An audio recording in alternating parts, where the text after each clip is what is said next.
Événement Éléphant, mémoire du cinéma québécois au Musée des Beaux-Arts de Montréal. C'est la première fois qu'on fait cette collaboration avec le Musée des Beaux-Arts de Montréal à l'occasion de cette exposition qui nous a tous beaucoup excités quand on a su qu'elle allait avoir lieu, qui est « Il était une fois le western ». On s'est dit que ça serait intéressant d'avoir une occasion d'en savoir un peu plus sur cette influence du western dans le monde du cinéma québécois. Et j'ai le grand plaisir de demander à Éric Bédard, un historien que je chéris, qui est un fidèle d'Éléphant, de présenter notre conférencière. Éric? Alors, c'est à pied levé que je vous présente une collègue, professeure associée à la Georgetown University. Madame Santoro, ça a été pour moi au départ une voix. Une voix puisque nous étions ensemble à l'Association internationale des études québécoises et elle est maintenant la présidente de cette Association internationale d'études québécoises depuis 2015. Et ce serait intéressant d'apprendre comment, par exemple, Milena Santoro en est venue à s'intéresser, elle qui est originaire de Victoria, en Colombie-Britannique, et qui a fait sa thèse donc à Princeton et qui maintenant est professeur à Georgetown et qui a développé là des cours sur le Canada français, sur le Québec, sur son cinéma, sur les défis donc de la culture québécoise aujourd'hui. Elle prépare en ce moment un livre, je vais vous traduire le titre, La rencontre de l'autre dans le cinéma québécois depuis les années 60. Elle a déjà publié 2 ouvrages chez McGill-Queen's University Press et donc elle est tout à fait, c'est une excellente conférencière pour nous. Elle va nous présenter donc l'influence du western sur le cinéma québécois. On me dit que c'est même un chapitre de son prochain livre. Donc je vous la présente, Milena Santoro. Merci.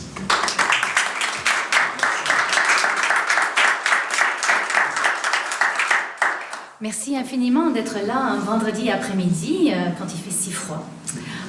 J'aimerais tout d'abord remercier Claude Fournier et Marie-Josée Raymond que j'ai rencontrés à Washington grâce au directeur du Bureau du Québec et nous nous sommes parlé de nos intérêts communs et voilà comment cette conférence a pu avoir lieu. Donc merci infiniment à Éléphant et à son équipe de tonnerre. Merci aussi au Musée des Beaux-Arts de m'accueillir ici. Merci à la Cinémathèque québécoise, en particulier Lorraine Leblanc et Julienne Boudreau qui m'ont beaucoup aidé au cours de mes recherches sur le cinéma québécois. Et finalement, merci à l'AIEQ, à l'Association internationale des études québécoises, qui fête cette année ses 20 ans d'existence et qui a une brochette d'activités extraordinaires dans le monde entier que nous arrivons à soutenir avec très peu de moyens d'ailleurs, mais avec beaucoup de succès et beaucoup de convivialité. Merci Éric de cette présentation qui montre un peu comment cette convivialité continue et persiste. Donc, qui dit western fait surgir immédiatement à l'esprit les signes et les conventions du genre. Images des paysages grandioses du Far West, traversés par un cowboy à cheval, pistolet à la hanche, chaussé de bottes en cuir, coiffé d'un chapeau Stetson, prêt à faire ses preuves face aux indigènes, au climat, au bétail ou au hors-la-loi, dans sa quête de vengeance, de solitude, de sa fortune, ou encore, s'il n'est pas un lone cowboy à la Will James, d'une femme capable de supporter la vie à la dure et mettre au monde sa descendance. Ces traits nous sont familiers, en partie parce que le western comme genre filmique fait tellement partie intégrante de l'histoire du cinéma qu'il est devenu un lieu commun et le mythe incontournable au cœur du sentiment d'appartenance historique au continent nord-américain.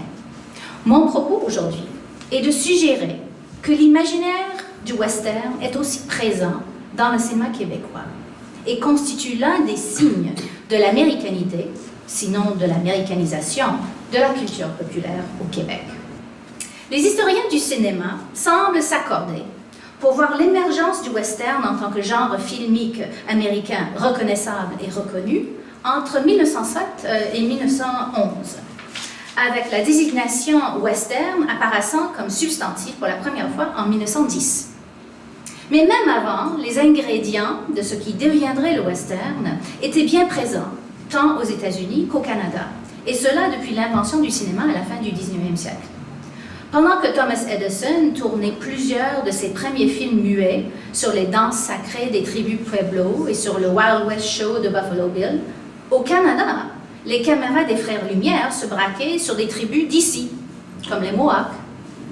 Le premier court-métrage de fiction au Canada, tourné en 1903 par l'Américain Joe Rosenthal pour Canadian Bioscope, appelé Hiawatha, The Messiah of the Ojibwe, misait déjà sur l'exotisme et la soumission des Premières Nations aux Blancs.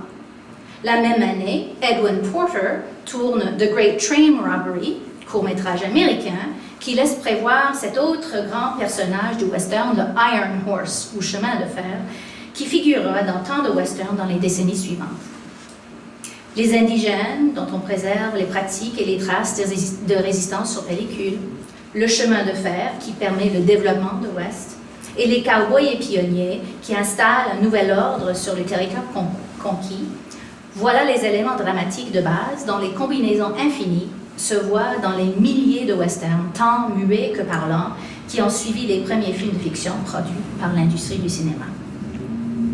Aussi récemment que 2002, dans un article sur le western dans 24 images, nous lisons, et je cite, « Le western essentiel, instrumental à la naissance du cinéma a parcouru toute l'histoire du cinéma américain. » Fin de citation. C'est vrai que la quantité de films de ce genre dépasse de loin tous les autres, et cela pendant au moins les premiers 50 ans de l'industrie. La production de western aux États-Unis atteint son apogée après la Deuxième Guerre mondiale, avec quelques 400 films de genre produits pendant les années 40, et au-delà de 500 films, et bien plus de séries pour la télé produits pendant la décennie suivante. Ce n'est qu'aux années 60 que le western semble entrer un peu en déclin, avec seulement 200 qui se présentent en salle pendant cette décennie-là. Ceci dit, pendant les années 60, quelques 500 westerns se produisent ailleurs dans le monde, dont l'Italie, d'où l'appellation western spaghetti qui apparaît à l'époque. Depuis, et nonobstant la tendance des critiques à annoncer sa disparition constamment, le western revient encore régulièrement à l'écran. Un siècle après The Great Train Robbery, pour chaque navet moderne comme Cowboys and Aliens, il y a aussi plusieurs francs succès, comme Brokeback Mountain, True Grit, Django Unchained ou The Revenant, pour ne nommer que ces titres de mémoire récentes. Au Québec, au moment donc où le western connaît son apogée ailleurs, l'industrie cinématographique comme telle ne fait que commencer. Pensez-y. C'est d'abord et avant tout à l'Office national du film qu'elle prend racine, parce que c'est là où l'équipe française se met sur pied après 1956, quand l'ONF a déménagé à Montréal. Et ces techniciens, ces artistes inventent le cinéma direct avec son et images synchrones. Fin des années 50, début des années 60. Donc, même si on ne peut pas, à proprement parler, identifier des westerns québécois à cette époque, le cinéma de genre commence à se voir vraiment au Québec seulement après 1970, je dirais, les cinéastes francophones de l'ONF n'échappent pourtant pas au long bras de son influence. Aussi voudrais-je commencer mon analyse de l'influence du western sur le cinéma québécois avec le documentaire ONFien Pour quelques arpents de neige, réalisé par Jacques Godbout et Georges Dufaux en 1962. Pour quelques arpents de neige. Dans ce documentaire de 27 minutes, il s'agit des immigrés qui arrivent au Canada en bateau et prennent le train d'Halifax à Montréal au milieu de l'hiver. Leur témoignage et la narration en voix off racontent les rêves américains des nouveaux arrivants, qu'ils viennent d'Italie, d'Allemagne ou de la Syrie. Une fois dans le train, ils chantent dans leur langue maternelle, partagent de maigres repas, s'occupent de leurs petits ou méditent leur peur en regardant des paysages blancs passer de l'autre côté de la fenêtre. La blancheur du paysage, traversée par des clôtures et ponctuée par des maisons ou des granges, rappelle un peu les territoires poussiéreux du Far West apprivoisés par les pionniers. Or, vers le dernier tiers du film, il arrive que ce rapprochement devient explicite à cause de l'insertion de séquences tirées de Le Iron Horse, film de John Ford de 1926. Les scènes intercalées montrent un train qui est pris d'assaut par des indigènes sur des chevaux, qui galopent dans la poussière ou encore dans d'autres moments du film dans la neige.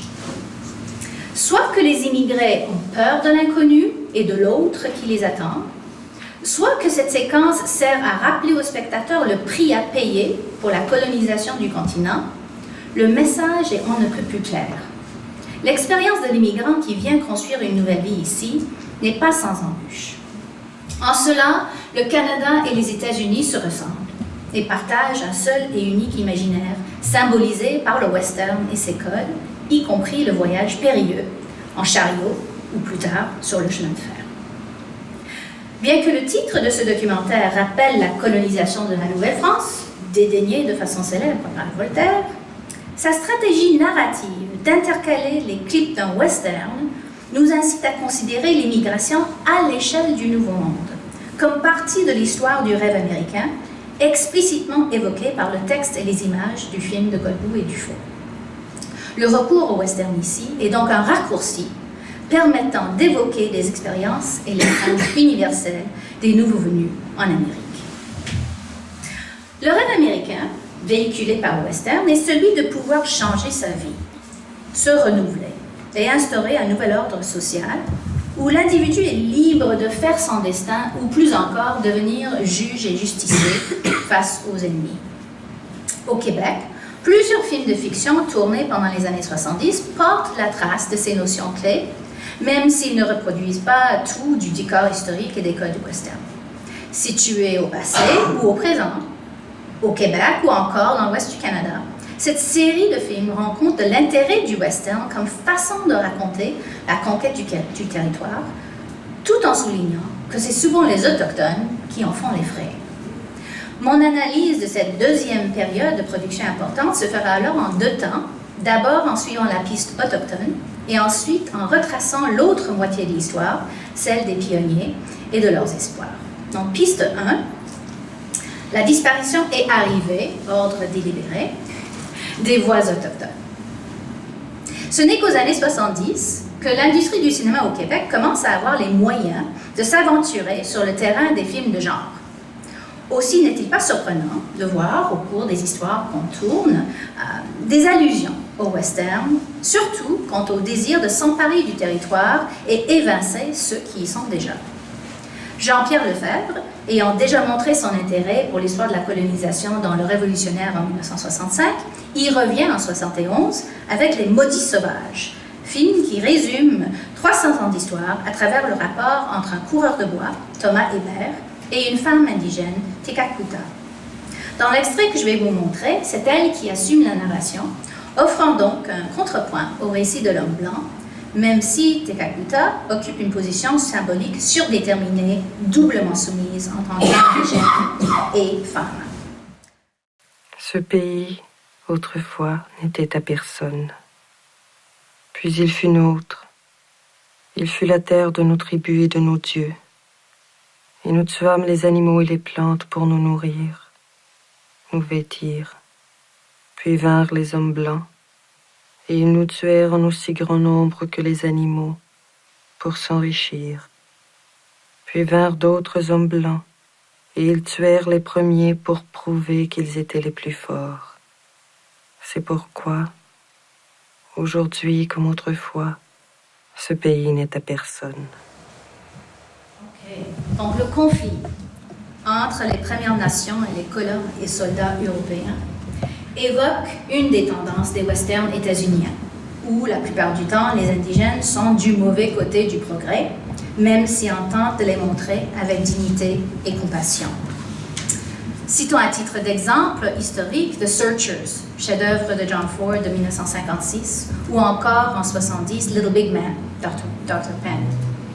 Tel est aussi le cas dans Alien Thunder, drame western historique réalisé en anglais en 1974 par Claude Fournier. Dans ce film, qui met en vedette un jeune Donald Sutherland en début de carrière, il s'agit des Autochtones du Saskatchewan qui sont poursuivis et ciblés par lui et ses officiers. Toutefois, le film prend soin d'offrir le point de vue des indigènes, à commencer par la narration de leur déposition au début du film, mais aussi plus tard dans la scène de bataille que je voudrais vous montrer maintenant.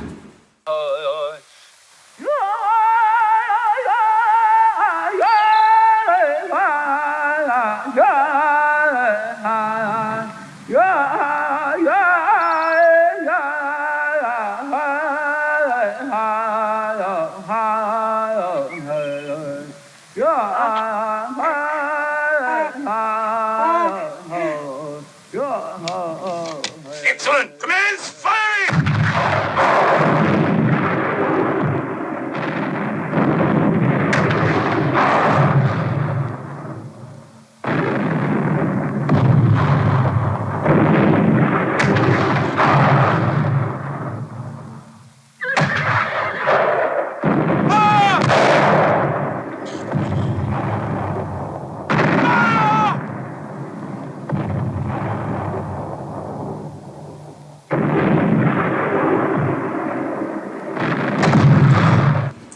Vous allez reconnaître des acteurs autochtones célèbres. Hein? Chose à noter, dans tous ces films de fiction dont je viens de vous parler, des années 70 hein, et plus encore, hein, c'est que le discours dominant, aussi compatissant qu'il soit sur le sort des indigènes, est néanmoins produit hein, par des Québécois et Québécois de souche.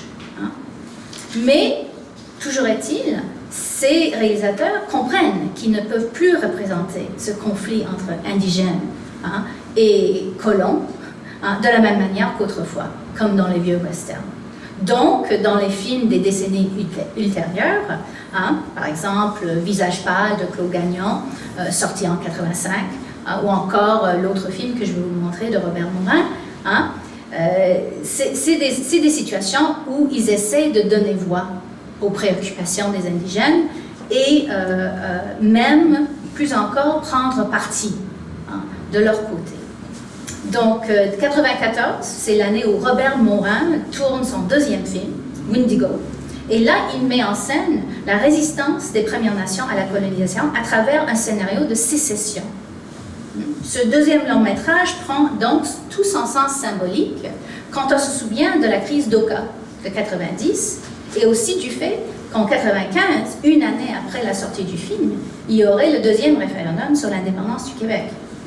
Dans le film de Morin, alors, ce sont pourtant les indigènes qui se séparent pour établir un nouveau pays appelé acquis, mais tout ne leur est pas acquis.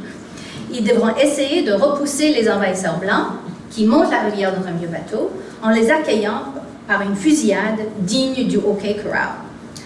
Dans la séquence que je vais vous montrer, Eddie Laroche, le chef des Autochtones rebelles qui se meurt, livre son dernier credo et ultime refus. Moi, j'ai choisi de l'être. C'est un choix que j'ai fait, ça. Tout le monde ici a choisi d'être malade. On a décidé qu'on allait mourir avant de devoir vivre dans un univers de blancs.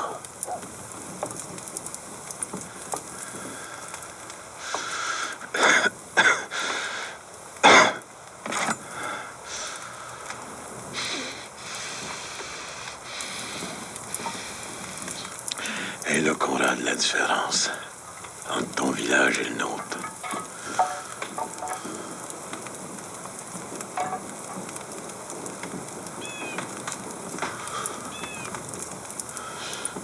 Eddie, arrête! Eddie. Fais pas ça. On peut pas vivre sans penser à la mort. Sans jouer avec elle. Sans la provoquer aussi. C'est ça la force des peuples qui se tiennent debout.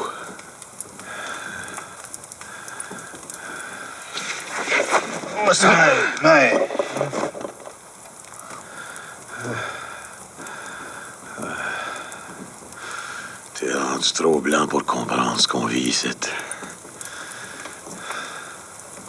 été trop loin de nous autres. Ils ont décidé de nous sauver, comme s'il le fallait. Malgré nous, sans essayer de comprendre ce qu'on est vraiment. Mais maintenant, vous pouvez plus rien faire pour nous. Ni en bien, c'est certain. Ni en mal. Donc, je crois que vous voyez qu'au fil des films, on a un discours de plus en plus résistant. Encore est-il que c'est un discours scénarisé par des Québécois de souche et non pas produit par les Autochtones eux-mêmes. Donc, le cinéma autochtone, autoproduit, ne commence qu'à prendre son élan plus ou moins à l'époque où Morin tourne Wendigo, au début des années 90. Je terminerai donc cette première piste autochtone avec le film qui, avec le plus de rigueur et de panache, je trouve, déconstruit le portrait comique de l'Indien. C'est en 2009 que Neil Diamond livre son documentaire remarquable Real Indian, Hollywood et les Indiens, coproduit par l'ONF et Resolution Pictures. Dans son récit, qui résume un siècle de représentation hollywoodienne des peuples indigènes massacrés ou en voie de disparition, Diamond capte les témoignages des réalisateurs et acteurs célèbres des westerns, y compris Clint Eastwood, qui, de leur propre aveu, sont conscients des mythes sur lesquels le western s'est construit, sans pour autant pouvoir sortir totalement des grands tracés par et pour le genre. Donc là, je vais vous montrer une séquence de ce film où il laisse parler des réalisateurs célèbres comme Jim Jarmusch et Chris Eyre. That is a genocide that occurred, and the culture wanted to perpetuate the idea that these people are now mythological. You know, they don't even really exist. They're like dinosaurs.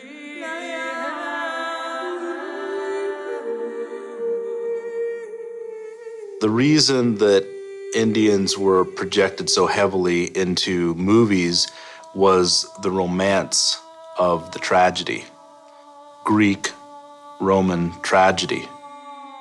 The Western as a form is a very open form. It's a very pure kind of American metaphor, a kind of frame within which you can write or say all kinds of things. I think that the cinema was created to film First Nations. At the beginning, they were really pioneer when they went west with the first movie camera. If you look at The Iron Horse, John Ford's film, the promotion they did from that film, they are telling you that the crew was living like the pioneers, you know, that they were going through the same experience.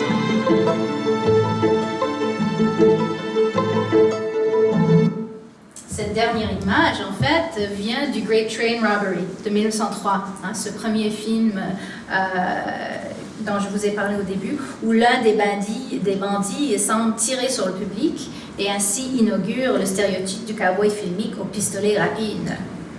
La réponse de Neil Diamond à cette iconographie meurtrière est de montrer non seulement que les Premières Nations ont survécu à la disparition si souvent dépeinte dans les westerns, mais aussi qu'ils ont commencé à filmer leurs propres histoires, dont Atanarjuat de Zacharias Kunuk offre le plus bel exemple, et l'exemple sur lequel il termine son film. Atanarjuat, couronné de la Camara d'Oracan en 2001, est d'ailleurs non sans rappeler les récits de survivance et de vengeance qui foisonnent dans les westerns. Sauf que dans ce cas, il s'agit d'une légende inuite, tournée en Inuktitut par le peuple qui le parle, et non pas produit, créé, informé et diffusé par les Blancs.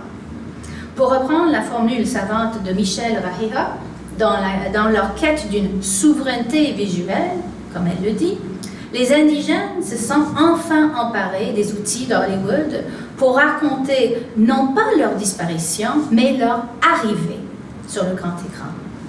Le film de Diamond démontre ainsi l'influence durable des westerns, tout en exposant l'insuffisance et les effets nuisibles des lieux communs du genre, tant sur les Autochtones comme lui, que sur les spectateurs non indigènes qui ne saisissent pas forcément l'envers du texte de tel récit. Piste 2. Les pionniers et les cowboys québécois. Pour retrouver les traces de ma deuxième piste, il faut revenir aux années 70 et les premiers films de genre produits ici.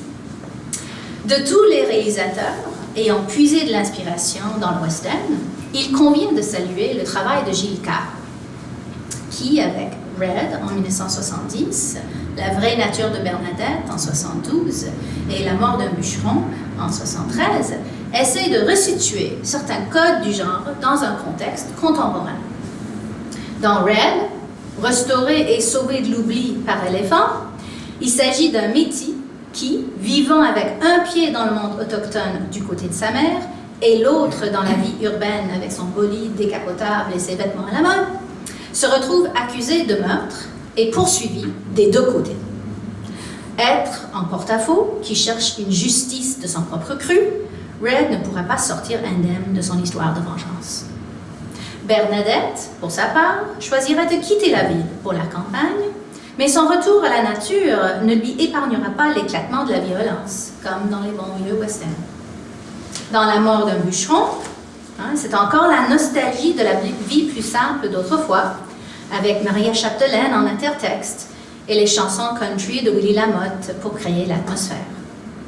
L'arrimage de la musique country et le deuil d'un mode de vie en déclin est également présent dans le film de Jean-Claude Labrec en 1972, Les Smats, où l'un des personnages cite Gene Autry, le cowboy crooner, comme modèle.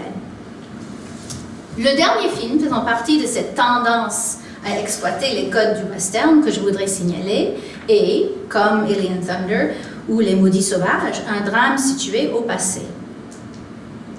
J.A. Martin, photographe, de Jean Gaudin, sorti en 1976 et primé à Cannes, est un bel exemple de comment les codes historiques du genre, comme le chariot couvert, la beauté du cadre naturel et les dangers de la route, peuvent se transformer en commentaires sur l'époque contemporaine. Comme la bande-annonce que je vais vous montrer le souligne, l'épouse qui veut accompagner son mari en tournée de photographe offre une occasion d'insérer un certain discours sur l'inégalité des rapports entre hommes et femmes, qui n'est pas sans rappeler les débats féministes de la période contemporaine du film. Tu parles à des enfants? Non, j'y vais. Je te parle à dignité.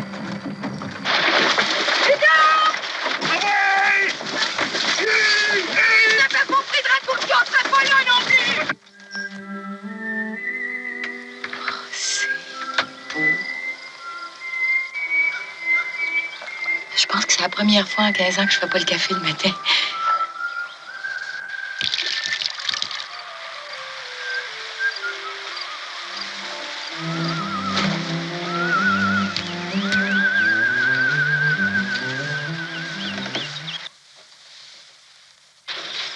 Voilà.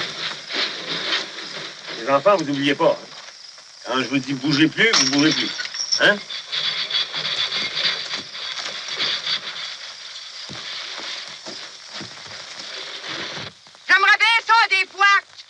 Au champ comme tout le monde.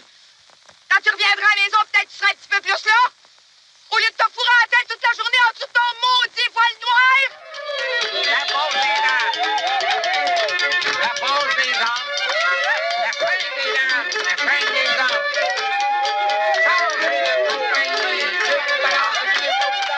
Qu'il a réussi à capter, même les photos qui rappellent tout des vieux westerns, je trouve que c'est un bijou que ce film. Les sous-titres, par contre, il y avait une erreur dans le nom du réalisateur. Notons que Monique Mercure a reçu le prix d'interprétation féminine à Cannes pour ce rôle, ce qui confirme à quel point son jeu a trouvé résonance avec le public de l'époque. Même si j'ai du mal à trouver une autre période où il y a eu un tel engouement pour les codes et les thèmes du western, sa présence est loin d'être invisible pendant les décennies subséquentes. Là, je parle des années 70, c'était un moment très très fort dans l'exposition Rencontre. Prenons quand même, à titre d'exemple, ce qui est, à mon sens, l'un des meilleurs documentaires de Jacques Godbout, Elias Will James, réalisé à l'ONF en 1988 comme partie d'une série de films sur l'américanité. Ce film, qui commence par des images des paysages du Far West qui ressemblent à des tableaux de Bierstadt, il y en a un aussi dans l'exposition, raconte la transformation du jeune Ernest Dufault, né au Québec en un auteur, artiste et cowboy célèbre, Will James. Dans son film biographique, Godbout reprend le chemin de fer qui lui a déjà servi pour quelques arpents de neige pour figurer le départ d'Ernest en quête de son destin dans l'Ouest.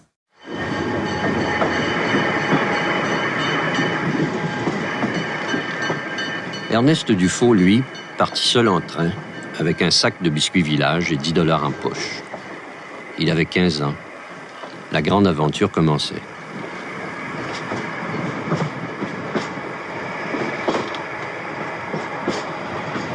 En roulant à bord du train, Ernest Dufaux partait à la rencontre de Will James. Pourtant, ses livres sont remplis d'allusions aux personnages et aux événements de son enfance québécoise. Le géant Beaupré, par exemple, y tient un rôle important. Et ces récits, même s'ils ont été écrits à des milliers de kilomètres de sa patrie, rappellent par leur thème ceux de ses contemporains restés sur le quai de la gare. Claude-Henri Grignon, Ringuet, Germaine Guèvremont, Félix-Antoine Savard.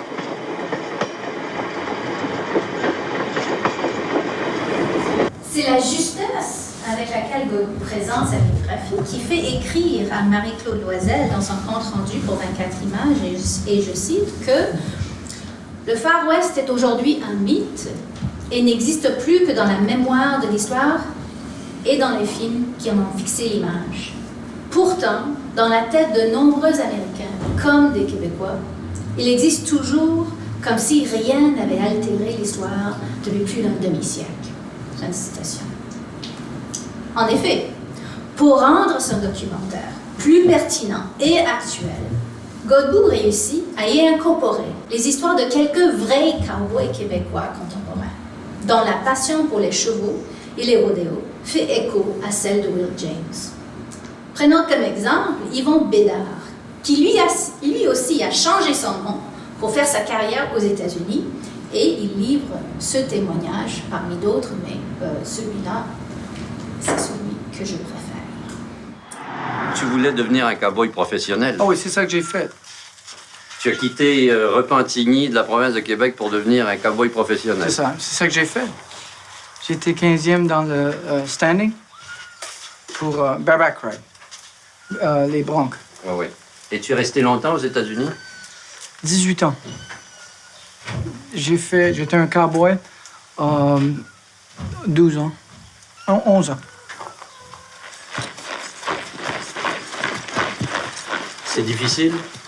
La seule chose qui était beaucoup difficile, c'est je parlais pas anglais du tout. Je parlais que français. Et puis, je pouvais pas communiquer.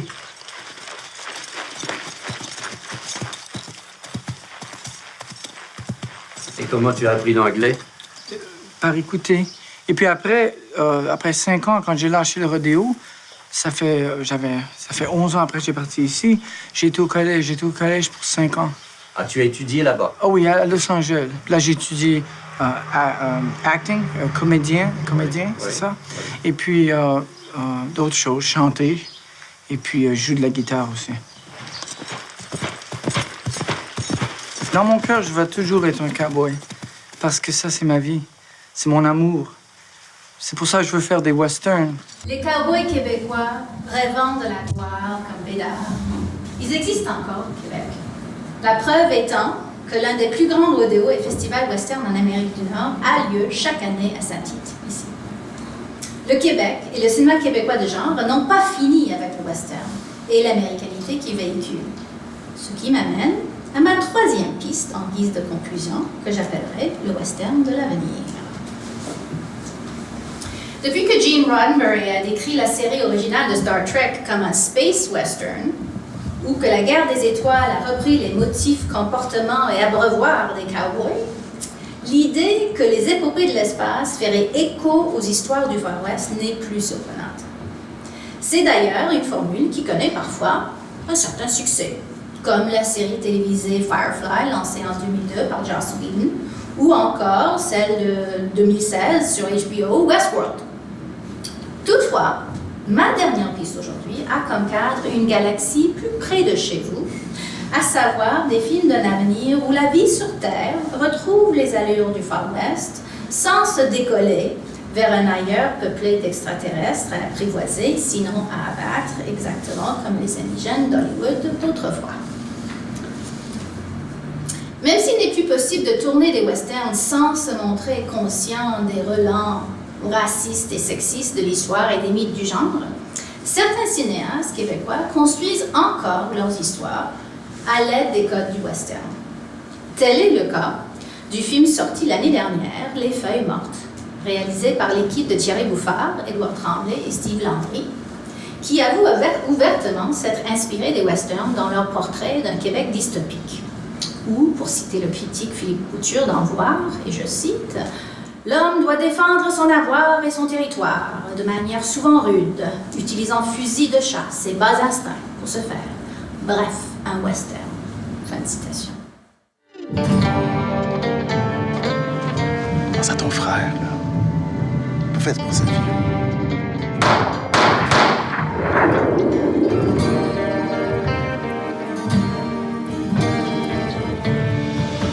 Ici, la charité, ça n'existe pas.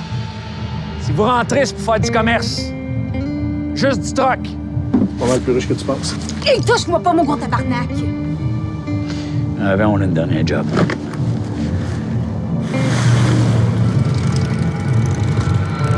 Vous êtes des étrangers, ici. Ah ouais, décolle-ça! Vous foutez la marde. On vous mettra pas en prison. On vous conne.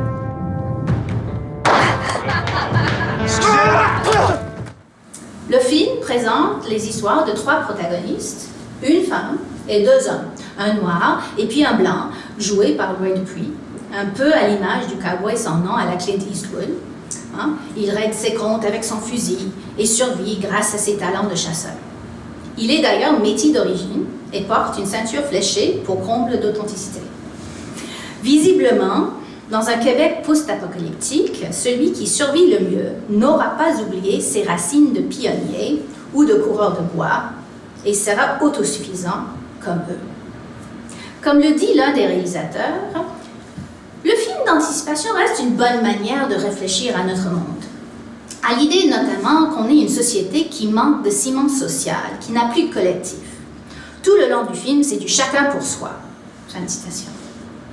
C'est d'ailleurs pourquoi la femme dans le film, Marianne, doit trouver le moyen de se venger sur ses violeurs sans soutien d'autrui, dans un renversement du motif du cowboy justifié, si familier dans le western. Dans Les Feuilles mortes, on meurt si on ne tire pas plus vite que son ombre, ou si on n'est pas plus cruel que son adversaire. Or, si Les Feuilles mortes offrent la preuve de l'influence persistante du western sur le cinéma québécois contemporain, ce n'est pas le seul film récent qui adopte les motifs du western pour décrire un avenir sombre. J'espère que vous aurez deviné ce qui vous attend au bout de ma route. Mon ultime exemple étant le dernier chef-d'œuvre de Denis Villeneuve. Pour ceux qui ne l'auraient pas vu, pas encore, Blade Runner 2049 offre la suite de l'histoire de Deckard, le Blade Runner originel, dont la tâche est d'éliminer les robots qui essaient de survivre au-delà de leur date d'expiration. You're a cop. I did your job once. I was good at it.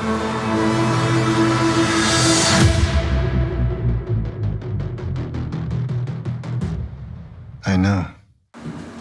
Ce que j'adore dans cette reprise de l'univers imaginé par Ridley Scott, c'est la liberté avec laquelle Denis Villeneuve a pu élaborer sa vision d'un avenir dans l'Ouest américain, ravagé par la pollution et envahi jusqu'à la moelle par une technologie qui cherche à créer l'illusion du réel. Dans son jeu entre le réel et l'illusion, le passé et le futur, cette suite de Blade Runner réussit à faire croire que notre passé, en l'occurrence l'enjeu de la survie en dépit du paysage hostile, thème si cher au western, notre passé donc, est aussi un avenir plausible. Harrison Ford, qui reprend Deckard en plus vieux, brandissant son arme pour protéger son père. Ryan Gosling, qui, tel un cowboy, abat les replicants périmés sans hésitation parce qu'ils sont des hors-la-loi, voyageant, lui, dans son bolide aussi fidèle qu'un cheval. Puis enfin, les paysages poussiéreux ou bien enneigés, ce qui revient au même, comme dans Pour quelques apports de neige. Tous ces éléments font que le film est un hommage et une révision des codes du western dans le cadre dystopique d'un avenir déshumanisant et sans espoir. Ou presque. C'est sans doute en partie une question de moyens qui fait que le film de Denis Villeneuve offre une vision futuriste du western dont on ressort ébloui. Mais c'est plus que cela. Comme les feuilles mortes, Blade Runner 2049 construit un monde où la violence est omniprésente, la survie difficile, et où ceux qui ont le pouvoir, les armes et la meilleure technologie font la loi. Je suis peut-être un peu trop nostalgique des bons vieux westerns, mais pour moi, le cowboy tragique qu'incarne Ryan Gosling est la clé du film, car il rappelle les francs-tireurs du Far West dont un geste de clémence finit par changer le cours d'un destin. En cela, Villeneuve rejoint une longue tradition du western où le héros, imparfait mais vaillant, doit mourir, mais d'une belle mort qui compte et pour lui et pour nous. J'espère avoir pu vous convaincre que l'influence du western sur le cinéma québécois est non seulement perceptible dès les débuts de l'industrie ici, pendant les années 60, mais aussi persiste jusque dans les productions les plus récentes. Même s'il s'agit d'un réalisateur québécois ayant gagné le pari de réussir à faire des films en anglais à Hollywood, il n'en reste pas moins que les cinéastes d'ici, comme Villeneuve, ont tous grandi dans une culture imbibée de la mythologie du Far West.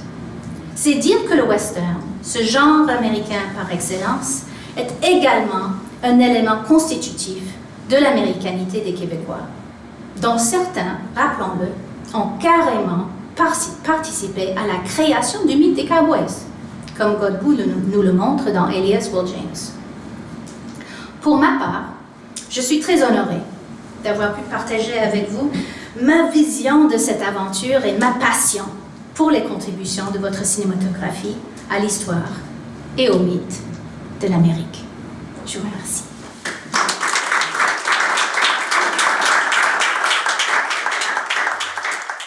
C'est un peu un pointillé dans votre exposé. Vous dites le western, c'est lié à l'identité américaine. Bon, je pense que c'est la thèse un peu du livre que vous allez nous présenter bientôt. Maintenant, vous avez parlé des westerns spaghetti. On n'est pas les Québécois. On a peut-être un intérêt pour le western.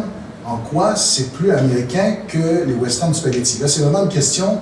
Moi, je ne connais pas du tout est-ce que. Mais on sait que j'ai un collègue, Paul Bleton, qui a étudié le western dans le roman français, par exemple. Ouais. Alors, par rapport aux Européens, qu'est-ce qu'eux vont chercher et qu'est-ce que nous, on irait chercher peut-être de différent des Européens ou enfin des Italiens ou des Français?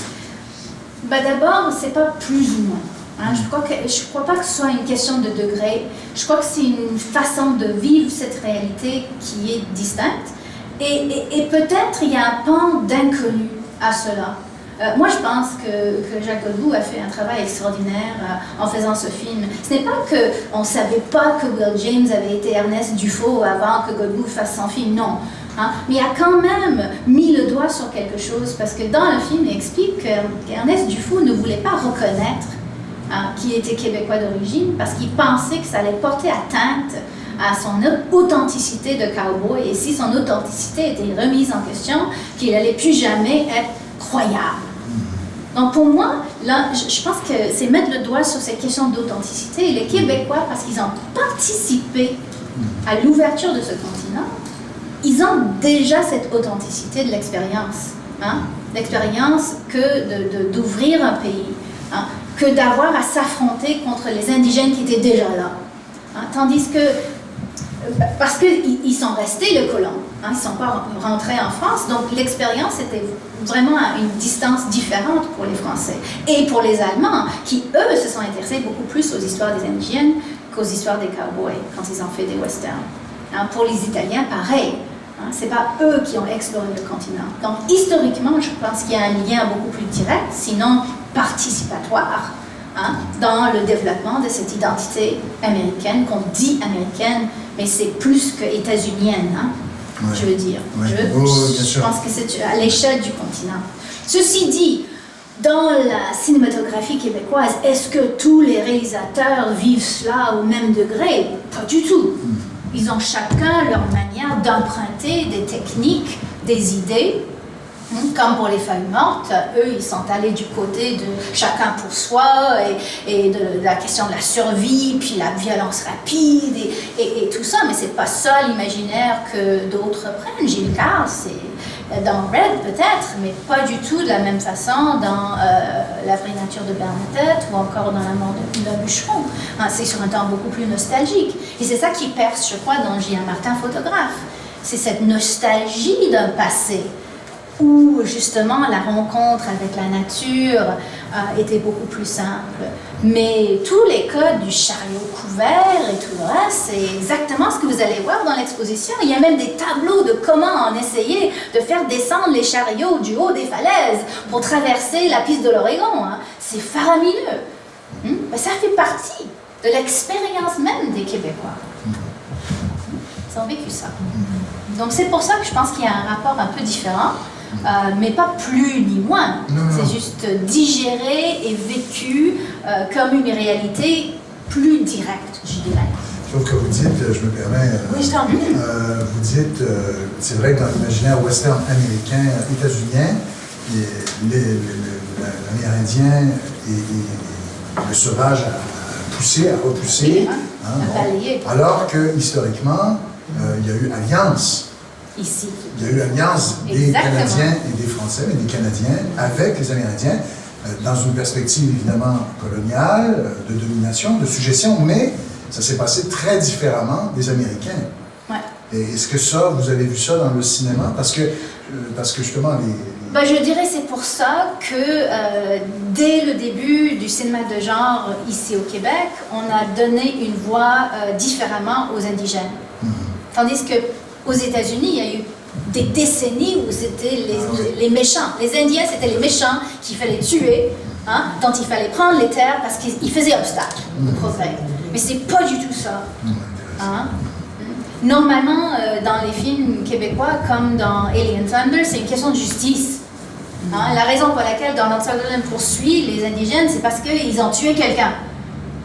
Donc lui, il veut rétablir l'ordre. Ce n'est pas pour prendre les terres, même si c'est exactement ça qui s'est passé. Et justement, le film donne une légitimité au regard des indigènes. Quel espoir avez-vous que nos autochtones reprennent la caméra et nous racontent d'eux-mêmes leur propre vision du western? J'ai la certitude qu'il y a toute une génération d'Autochtones québécois qui font carrière dans le cinéma. J'ai pu inviter Jeff Barnaby, qui est le réalisateur de Rhymes for Young Bulls, à mon université il y a un couple d'années. C'est un talent faramineux. Et lui, son bébé, c'est les films de science-fiction. Donc, très souvent, dans ses films, il essaie de jongler avec les conventions du genre de la science-fiction, mais pas du western. Donc, c'est assez intéressant. Leurs sources d'inspiration sont multiples, mais il n'est pas le seul. Il y a énormément de réalisateurs autochtones qui travaillent actuellement, très souvent inspirés par le Wapikoni mobile. Ils commencent leurs premiers travaux avec le Wapikoni, puis ils font des films intéressants. D'ailleurs, j'ai récemment parlé d'un autre film de Robert Morin, Les 3 histoires d'Indiens, qui n'était pas fait par les Autochtones. C'était un scénario et un tournage, réalisation de Morin lui-même, mais quand même dans un très très grand respect. Et l'un des personnages principaux, c'est un jeune qui a travaillé avec le Wapikoni et qui veut monter sa propre émission de télévision à la réserve où il habite. Donc il y a une espèce de prise de parole, prise des moyens par les Autochtones que Morin lui-même, à une distance, montre sur l'écran. Et je trouve ça beau. Et d'ailleurs, ce personnage est le seul qui a une voix dans le film. Les autres personnages autochtones ne parlent pas. Donc lui qui a la caméra, c'est lui qui parle. Et je trouve que c'est très parlant, comme symbolique. Merci infiniment. C'est vraiment un grand honneur de vous avoir et une grande générosité d'être venu. Merci à tout le monde. Merci.